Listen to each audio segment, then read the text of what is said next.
The title came from a coffee session, as I said, with Debbie, when I told her about last year's Christmas party, where the staff handed out, and we tend to do these silly things at the end of the year. We hand out not the Editors' Awards. It's a kind of a gently mocking kind of awards to those who had been a pain in the ass during the year.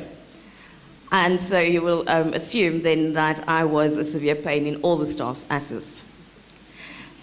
Along with the award came a pair of devil horns, those little play ones, and I wore it for most of the night until I got a bit tired of it. But I also knew why the staff had decided to bestow the award on me. In some ways, I guess if you had to go into our newsroom in Rosebank in 4 Bierman Avenue today, some of them will tell you that Miranda Priestley, who's the character in The Devil Wears Prada, there are some characteristics that she possesses, or that she has in the movie, that I tend to display, from wagging my finger at people and sitting them down and behaving like a mean bitch at times. And I like high-heel shoes too. And I mean, there are days, I must tell you, that I do feel like, a little bit like a corporate bitch in a very creative environment. There are horror stories every day about how our newspapers are declining, not only in South Africa, but globally. There's plummeting advertising revenue. Television in South Africa gets the largest share of advertising revenue.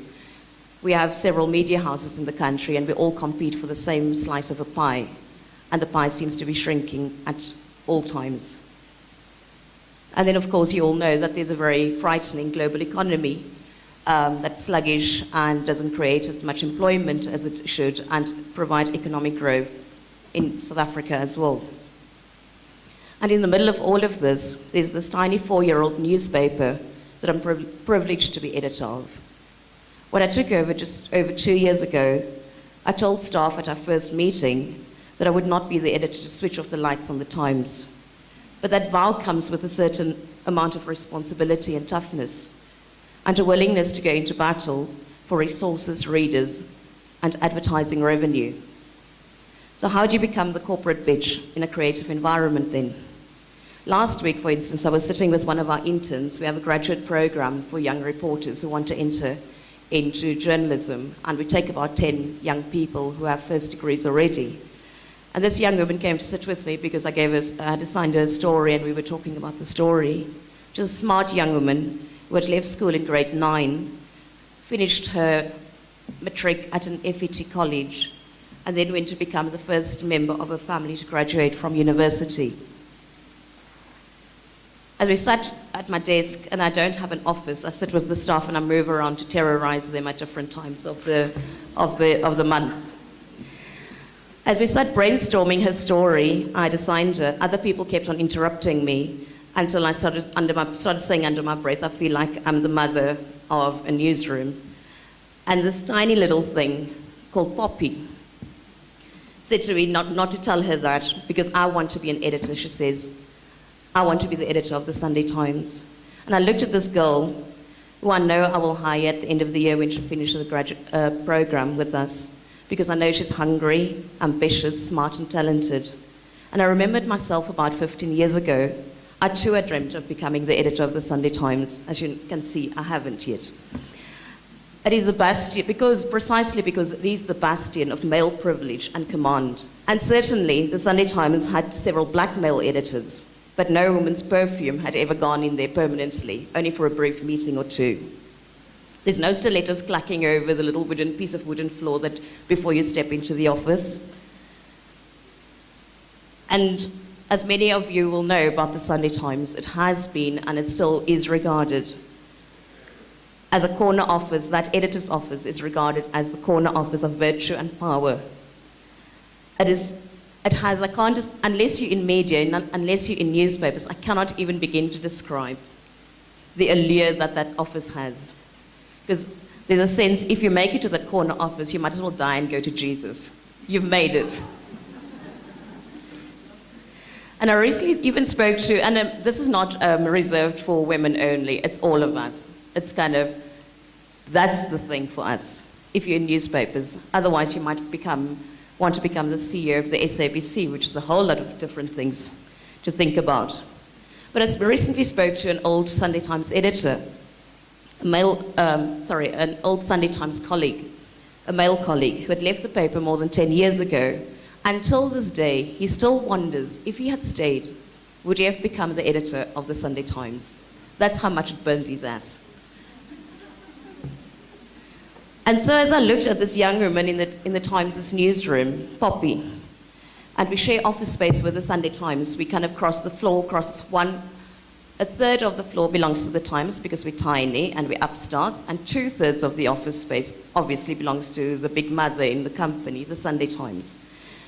And I was so struck by this wish of hers that she wanted to sit in that corner office and run this paper that is crazy, mad with power, full of power politics, up its own bum at times.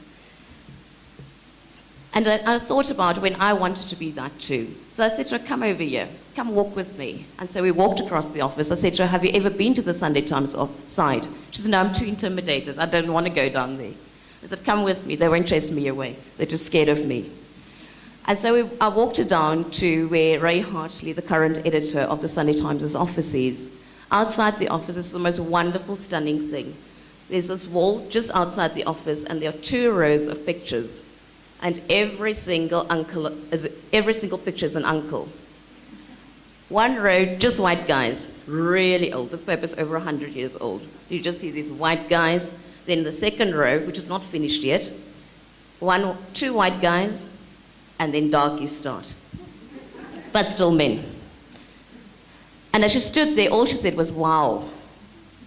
And I think it sunk in what she was trying to do with her life. How much of a challenge still lay ahead for her at the start of her career. And she kept on staring at the wall, and I said, what are you doing?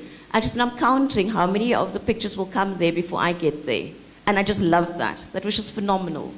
To see a young woman from Kimberley, from Grootgat in Kimberley, coming out here to Joburg and being so prepared to take on whatever she needed to get up on that wall. Whether she'll do it, probably, because she has a hell of a lot of determination.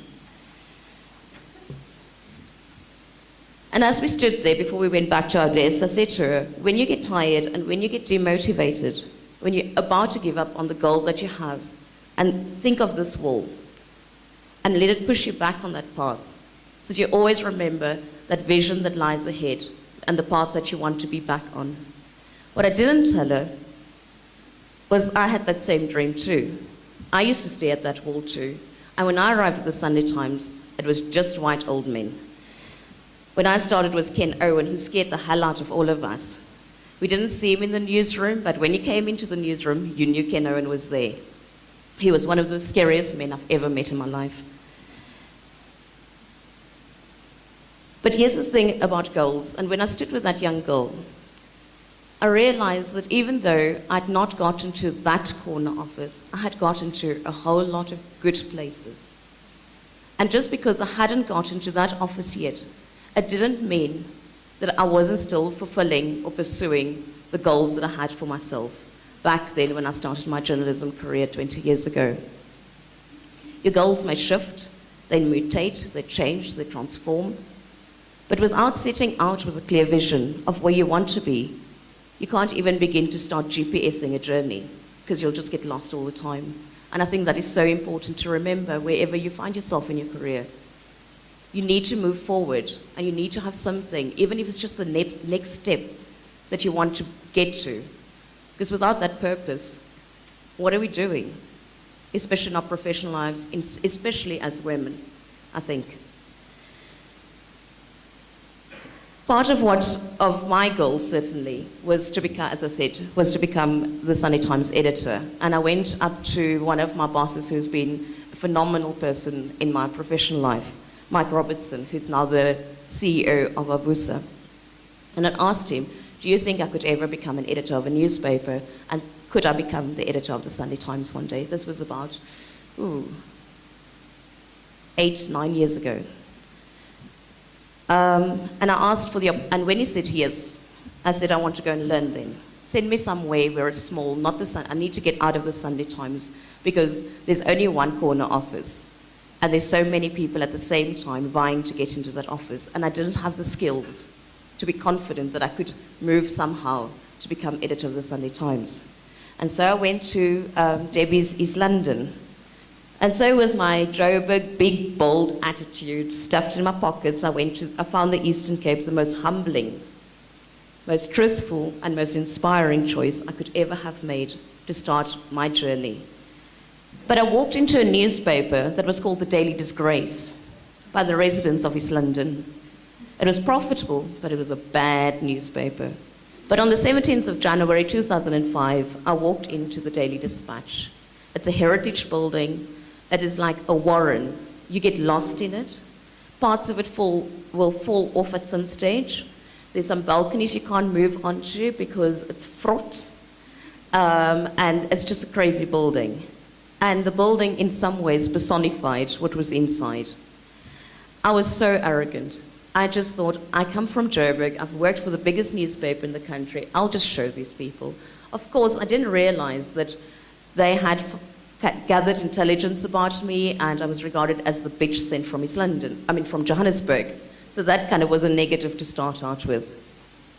So I stood there, called a staff meeting, told the reporters and all the newsroom staff what a horrid paper they had. I was just so full of myself.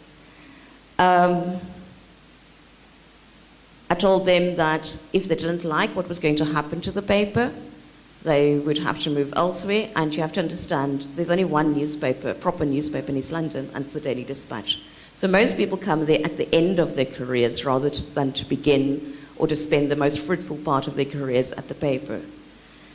The staff, till this day, some of the staff will tell you that they thought I was a horrid bitch from Joburg. And they were going to show me and chase me back to Joburg. But I was so full of myself, as I said, and in my first year at the paper, I fell pregnant with my second child, redesigned both the daily and the weekend newspaper, fired my deputy, retrenched a man who had been a journalist longer than I'd been alive, cried all the way back to Gunubi when I did that, and generally behaved like Miranda Priestley in The Devil Wears Prada, although a little bit darker skinned. And predictably, it ended so badly. And fortunately, I think, for me, where I'm standing now, I was 35 when I went down there, I'm 42, almost 43 now. And I'm so grateful for all of those lessons that I learned in that after the first year of upheaval and struggle, and just a lack of compassion that I showed that to this day can shame me.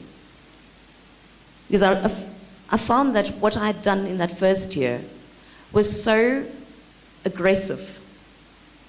And everything that I did had come from all the male editors I had seen around me. To be hard, to be tough, to not give in, not to show emotion, not to stand back for anyone, to prove yourself all the time. I'd been the first black person to edit the newspaper. I was the first woman to edit the newspaper. And I think as much as my experiences were new and scary, internally, my arrival there was just as scary to most people. It took me a whole year to start fixing the damage that I had wrought on that paper and its staff. And during that second year, I softened, I learned to give of myself, I learned to integrate the professional and personal lives of people with whom I worked. And I learned the very valuable lesson, it's not about the people who work for you, it's the people with whom you work. Because if you can't make that distinction, you're always stepping outside down there, and they're standing behind you. And when you need champions, there's no one next to you. I started to look at them as people. I started to look at them, started to learn about them, what made them tick. I learned to understand the nuances of their faces. That when there was something wrong with them, I could see it, and I could call them aside and say, what's going on with you? What's happening? Is there a problem? And I stopped being defensive, stopped being tough and having to prove myself and not to be seen to be vulnerable. And behaving, as I said, like all the male role models I've had in my career. I allowed myself to smile even. and most importantly, to care about the people with whom I work. We had strategy sessions at the Dispatch where we debated what we wanted in the newsroom from the newspaper, where our weaknesses were, what our strengths were, where we wanted to take the newspaper, what the newsroom was, the vision. We created a vision, not only of the newspaper we wanted to offer our readers, but we created a vision of what we wanted to be ourselves. We had drinks on Friday nights. We had a lovely balcony that you could see the sea in the distance. We had informal chats. I'd call someone into my office when they messed up, gave them a talking, and send them out. The next day, what I learned to do was to just go past, touch their shoulders. So it was a signal. What you did yesterday was bad, and there are repercussions. But I'm dealing with the issue. I'm not chucking out the person. And I think that is very important when we deal with problems in our workplace. It's not to personalize it, unless it is a personality problem. We had disciplinary, we were tough that second year, even tougher than the first year, but with a different vision and attitude. We had disciplinary hearings. Staff, we implemented strict rules and regulations on the paper, accuracy checks, threw out stories that didn't make the paper, excuse me, didn't suit our readers. My demands on staff had not changed at all. I still drove them mad. I still wagged my finger at them. I still wanted the stories in the newspaper that would make an impact and have a difference. But what had changed was me, or I had found me at the very least. The woman who was a leader and was unafraid of doing exactly that, leading from the front, but not as a tough man, but someone who embraced who I was. I told the staff at the Dispatch then, and the staff at the Times now, I'm an equal opportunity bully and charmer. I don't care who it is, I'll come after you. But I will forgive you too, and we can move along. But by mid-2008, I knew I had to leave the Dispatch. We had won every significant journalism award in the country, and the Daily Disgrace became the Daily Dispatch again. It is a paper that was edited by someone called Donald Woods. If you don't know him, go and watch Cry Freedom. He's the main character in Steve Biko's life. But Donald Woods was a very courageous editor of the Daily Dispatch, someone at whose desk I sat with a great amount of pride and humility. And for the first time, I felt that we'd given the legacy that Donald Woods had left us, we kind of started restoring it again. And that was one of the proudest achievements of my career, certainly. But my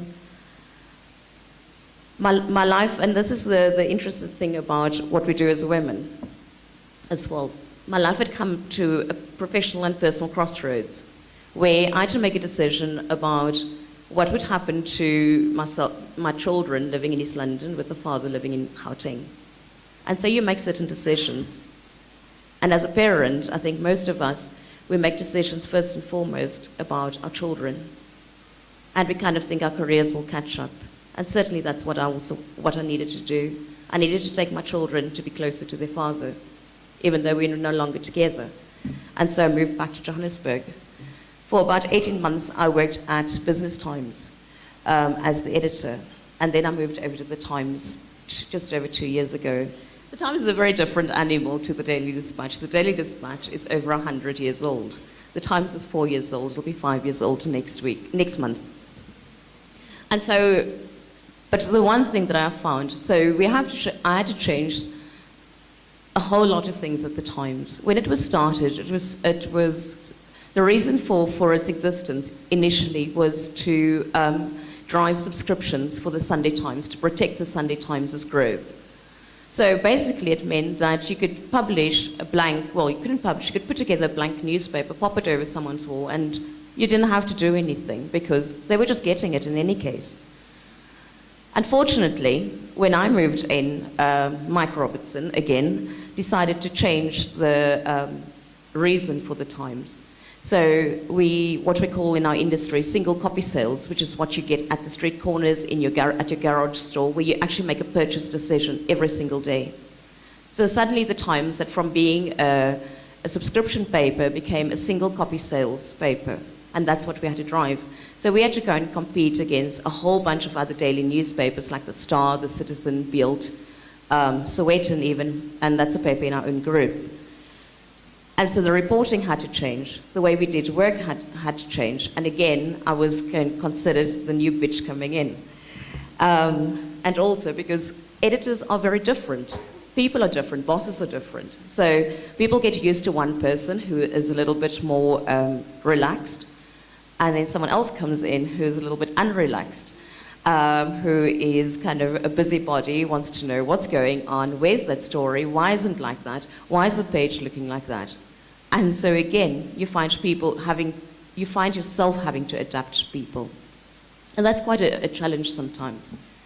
But this time, at least, I had very bitter experiences to inform what I was doing. And what I find after 2.5 years at being at the Times is that it's a much happier place, it's a gentler place. And what I've learned is, for God's sake, don't try to be a man. Don't try and change your DNA. Don't try and come in there and wear flat pumps because you don't want anyone to talk about your stilettos. I know it sounds banal, but it actually sometimes goes right to the heart of who we are. There are so many expectations that are placed on women. I went to a board meet. Our board members had a lunch recently. We were about 25 people at the Grill House across the road from Avusa's offices. Out of all of the Avusa managers, there were 2 women, me and another woman. When the board members arrived, we were 5 women in the room. 3 board members and 2 of us in a room of about 25 people. And it was such a stark image. And all of us were clustered at the bottom end, one end of the table, and just at the sea of men at the end of the table. And don't get me wrong, I'm not saying everything should be at the expense of what men are and what they should be. It's about us finding a space that isn't exclusive to, or doesn't transform us into something that we're not. But I think that what I've increasingly found is that, I'm afraid to say this, in the year 2012, is that there's a boys' club. It does exist, and I'm sure that most of you have found that. But it doesn't mean that you have to go and be a bokkie and sit in a corner either. There's a lot that you can do with the power that you do have. And it is about realizing the vision that you have for yourself and what you want to do with that vision and how do you want to implement that vision with your own personality, with your own talents, without having to give in and submit. And we do that enough times, I think. The last thing I want to share is 5 tips going forward that I've learned from my career. The first one is to ask for help. We're quite often embarrassed to say we don't know something and we'll suckle along and hope that we'll somehow get it right somewhere. It doesn't work like that. Just ask, because there are plenty of people who are actually kind and generous enough to give you good advice and won't set you up and trip you. And I've said this before, don't assume that you have to adopt this masculine, real man attitude in order to belong and be successful. And I'm not saying be the simpering bokkie in the corner, but there's no need to deny your gender. Men who cannot deal with it, and I found lots of them, and I'm sorry if I'm going to be very crude now. I had a fight with one of my senior bosses, and it had much to do with the space I found myself in, being in our building at least, which is a fourth-floor building, being one of the few senior women executives in the building, and finding that there were little clusters of men at times who made decisions and you found about it as an afterthought. And I had a pretty big stand-up fight and the person is effectively my boss. And I said to him, I'm sorry, I can't grow a penis and go stand next to other guys at the urinal. That is not going to happen anytime soon, and I'm not prepared to do that either. And I think sometimes it's actually and it is crude, and I'm sorry about that, But sometimes we actually need to say those things, maybe not in such a crass way, but to remind people that actually, you know what, there is sometimes an exclusion, especially when you work in an environment that is very male-dominated. And my industry, certainly, it's very male-dominated still. I think in the country we have 3 women editors of newspapers. Heather Robertson, who's my colleague at the Herald, Feral Haffagy, who's at City Press, and then me. There was, I'm not sure, the Pretoria News also had a woman editor, but she left. So that gives you a sense of, certainly in the newspaper industry, just how far we've transformed. What you will find is a lot of black men, because that seems to have been the first wave of transformation. And I'm not saying it's right, I'm not saying it's wrong. I think it's appropriate for transformation to happen. But I think when somehow the message seemed to have been that once you've put in black guys in editor positions, it's okay. You don't have to go further. And I think that's a huge problem that certainly my industry has to address at some stage very soon. The other thing I wanted to say was to trust your instincts. And it's that feeling that sits somewhere in the pit of your stomach. And I've had experiences where I ignored it, and I've come to regret it. And you know that sense when you're in an unsafe place, no one's following you, but you know it's not right to be there. That's the thing I'm talking about. It's something instinctive. It's always there, but it's when you start listening to it. It's like when you're sitting in an interview, you're interviewing a senior manager or a reporter, and there's just something that says, it's not right. This person, there's something about this person that doesn't sit well with you. And you go into another interview, and there's just something open, charming, smart, ambitious, whatever and you know, as a manager, what the qualities are that you want in that person. And sometimes you can't even define it to yourself, but you know, I can work with this person. This is a good person to have on my side.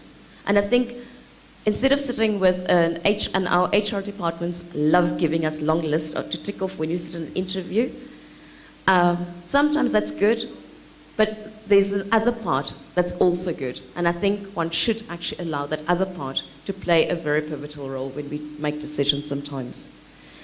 And this is my hard lesson, is to find a balance in your life.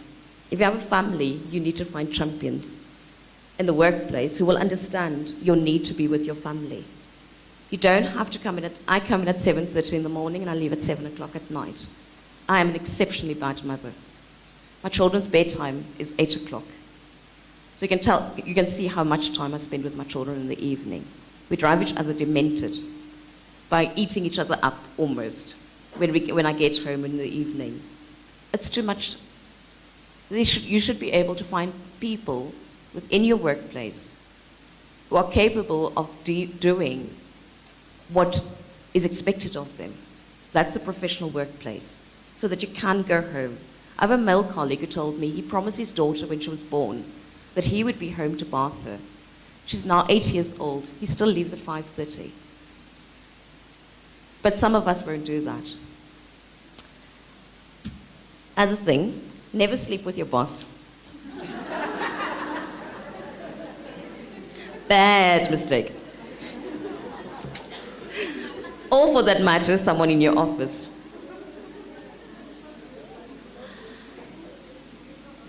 But more than that, don't let anyone suggest that you're only there because someone up high who happens to be male likes you.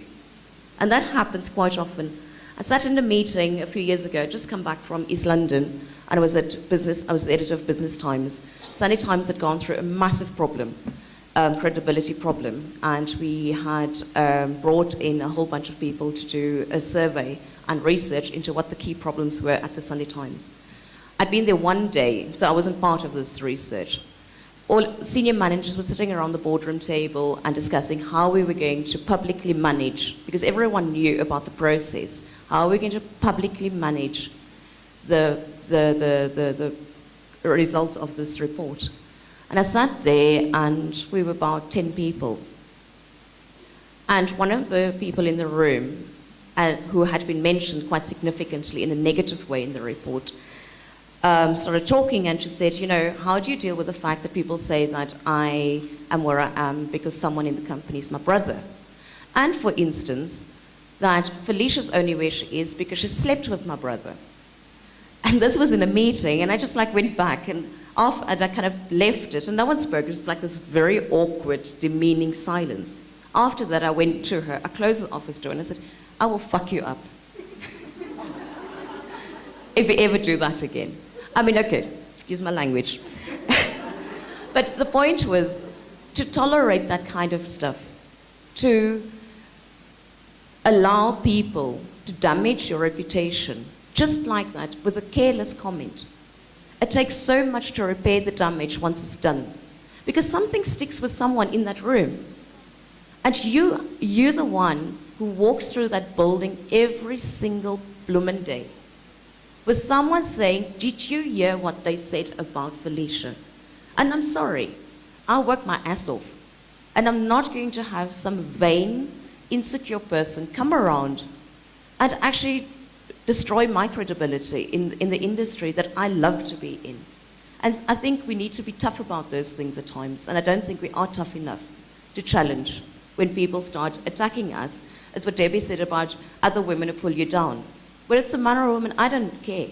You don't talk to me, you don't talk to me like that, and you certainly don't talk to me in my face or behind my back like that. Lastly, excuse yourself when you need to go to the bathroom.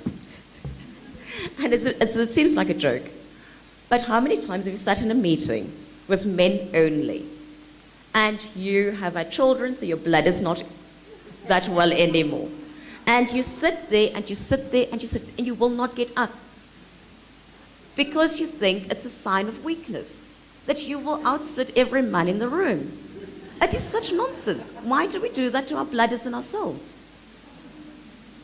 And I mean, it's a very silly example, but it's a thing about you don't want to stay at home because your child is really sick and all your child wants is mama. But you will drag yourself into work and leave your child even though you have never taken a family responsibility day before in your life. You will not stay at home because you're going to be seen as weak. I don't get that. When there's a problem, you're sick, you will drag yourself into the office, infect the whole office, but you want to show how strong you are. And that going to the bathroom syndrome, really, it must stop. Because it just makes us so insecure about the image we put out to other people. And that's nonsense. We are who we are, and if we have to go pee, we have to go and pee. And we don't have to be ashamed of actually be accepting and loving who we are in a personal space and taking some of that personal stuff in a professional manner into the workplace.